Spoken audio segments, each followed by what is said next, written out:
waxaan rabaa inaan si yar oo kooban halkaan kaga hadlo shaqadii ka socotay garoonka diyaaradaha degmada Garbaharey halka uu marayo iyo sidoo kale shakhsiga shaqada ugu adag qaatay ee hawsha fulinayo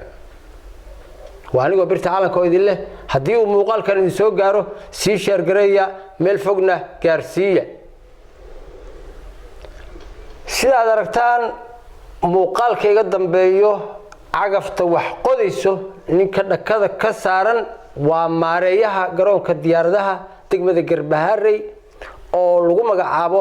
Cabdirasaaq Cumar Sheekh Ismaaciil magac maskiinka ma aha sidaad wada ogtihiin shaqo walba oo la qabanayo haday qabanayso koox team maamul iyo dawladba waxa jiro qof wakiil u ah shaqada ayada ahna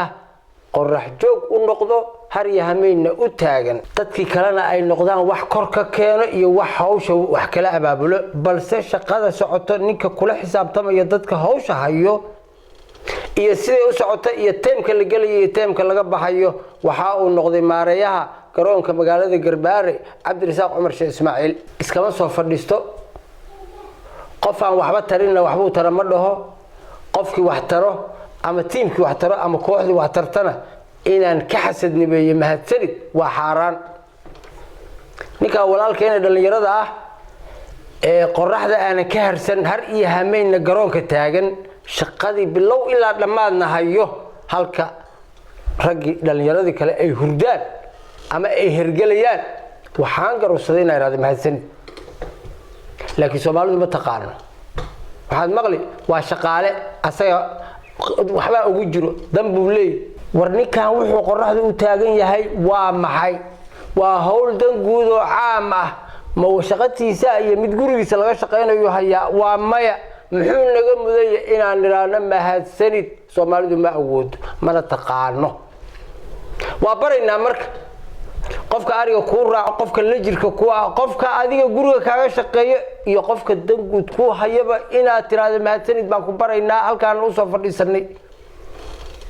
bara maanta laga bilaabay inaad qofkii wax ku qabto dan guud hayo aad tiraado mahadsanid teamkii kooxdii iyo qofkiiba inaad tiraado mahadsanid baro halkaan ka baro ana idin barayo wiilka dhalinyarada ah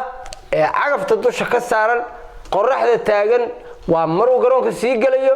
oo shaqada la soo xisaabtamayo iyo maruu soo noqonayo iyo maruu lacagti garoonka saacadii cagafta gurmad ugu jiro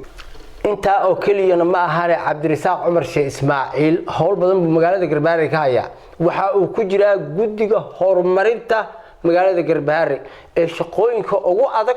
magaaladan ka hayo nin walba dhalinyaro ah hadii uu shaqadii hadda waa ninka maareeyo Soomaa shaqadii maareeynimadan uu haysta dhismihii magaaladana iyo hawlihii ka socdo dhalinyaradu ay wadeen waxba ka wada nin walba oo dhalinyaro ah ama dawladda ha u shaqeeyo ama maamul ha u shaqeeyo ama iskii ha u shaqeystay intaas oo kale haduu qabto waxa la kala horumar iyo liibaan baa la gaaraya gobolkaana wuxuu noqonayaa mid asaga iskii u istaago ee aanan kaalmo uu dalbaday iyo dad kor uga yimid ba aan suun waxa leeyahay marka nin walba oo dhalinyaro ah gobolkan ku suganow nin walba oo dhalinyaro shaqo wada doontahay maalin 12 saacadood saacad kamid ah si shaqada danta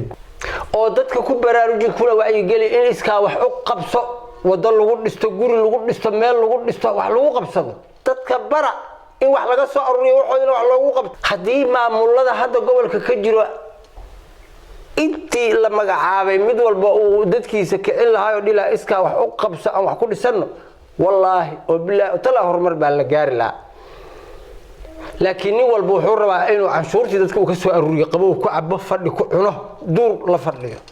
taasna waa waxa dib u dhaca iyo tuugsiga gacmo horsiga nabaday weeye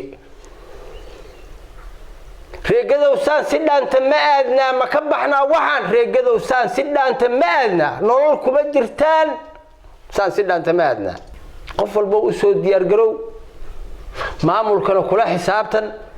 wixii dadka uu hayay in lagu xisaabiyo inuu dan guudna u shaqeeyo in la baro dadka adigu hadda dhalinyarada ah kicin maamulada iyo odayaalka iyo haweenka in soo kicin yaa idin soo kacay wax isku falo oo dhalinyaray gobolkan gada dhalinyaray ka dhimatay dhalinyaradu waa inay istaagto dhalinyaradu waa inay shaqadooda iyo shaqooyin kale isku daraan wax qabtaan waa aniga birta calanka oo idin leh haddii uu muuqaalka in soo gaaro mar labaad si shargaray meel fogna hal gaarsiiyo